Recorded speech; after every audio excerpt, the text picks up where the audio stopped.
Alright, if you saw our video on our Pedigo bicycles, you might have seen toward the end where Diane spilled the beans that we had some new bicycles coming.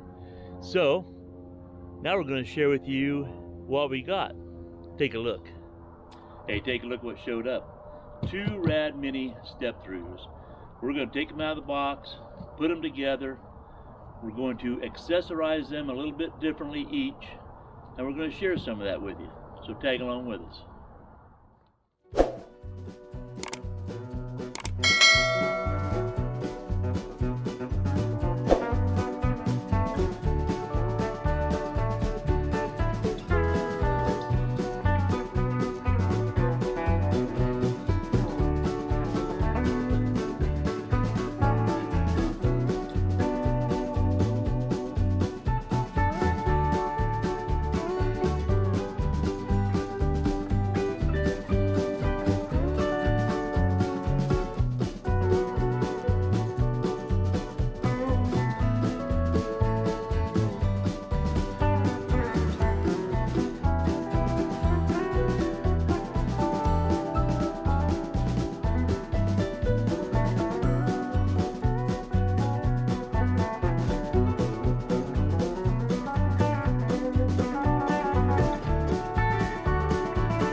So one of the things I think we're going to change about this bike is I think we're going to turn this handlebar stem around, and so the handlebar actually will mount closer to the seat.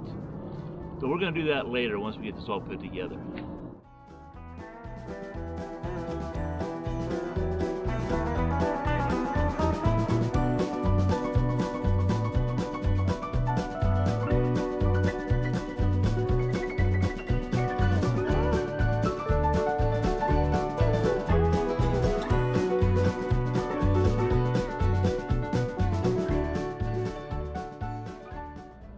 Alright, we're going to fast forward a little bit because this is not a how to assemble video. There are plenty of great videos online on how to assemble. But I just want to share with you my experience assembling these bikes. Very simple.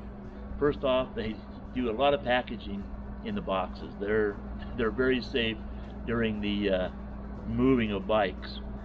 It was very simple to assemble. I did put the handlebars on differently than what Rad tells you to do it, and I'm going to do a close-up on that in just a minute.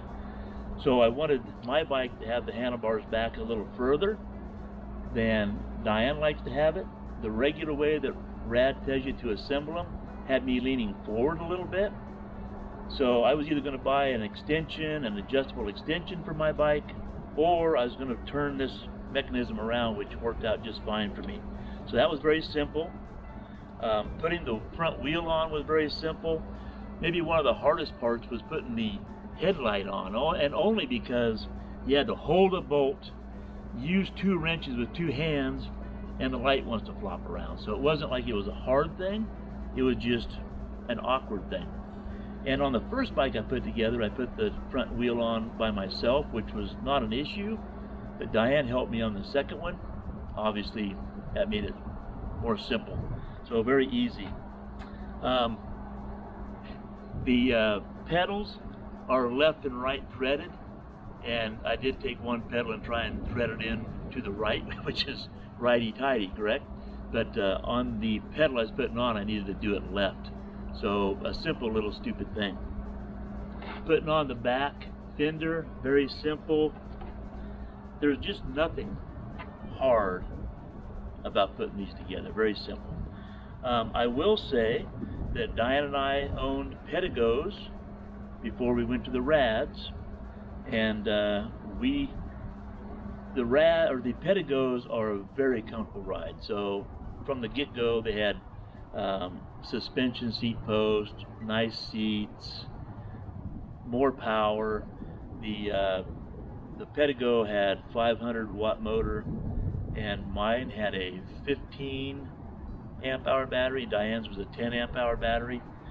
We took Diane's city commuter with the same battery as the Rad, and a 500 watt motor compared to the 750 watt motor, and her pedigo blew me away. I mean, within seconds she was gone.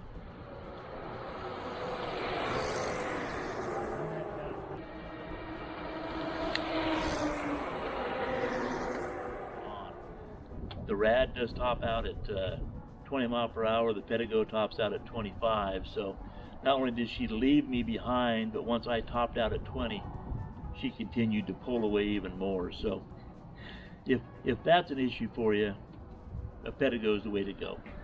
And then we rode the Rads around the park. Same route we've ridden the pedigos around for numerous, dozens and dozens and dozens of times. And we used the stock seat post, and we really noticed a difference in ride. The pedigo rides much smoother, right? It was just a much smoother ride. So Diane and I do have new seat posts. We have new seats.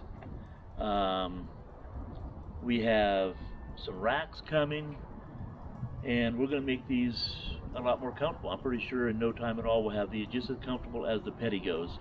So hopefully you'll hang around and watch that video as we grow and modify our bikes. So let me show you what I talked about for doing these handlebars, and we'll go from there. So hang on.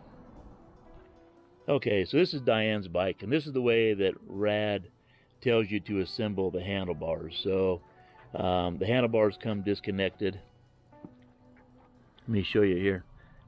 This is already in place, right? This neck right here is already in place, and all you have to do is take the handlebars, put them in place, and this piece goes over the handlebars, and you put these 4 screws in, and that's the way they tell you to put it together, so you get an idea. So that moves the handlebars ahead. Now I have a bad neck, so if I have to bend over very far, doesn't take too long of riding and my neck starts aching. So you can see pretty easily what I did. I loosened these 2 bolts right here, because on the other bike this would be up here, right? So I loosened these 2 bolts, I spun it around, and then I mounted the bracket on the back side. So now that brought this handlebar back that far. What is it? That's 3 inches or so. Pretty easy.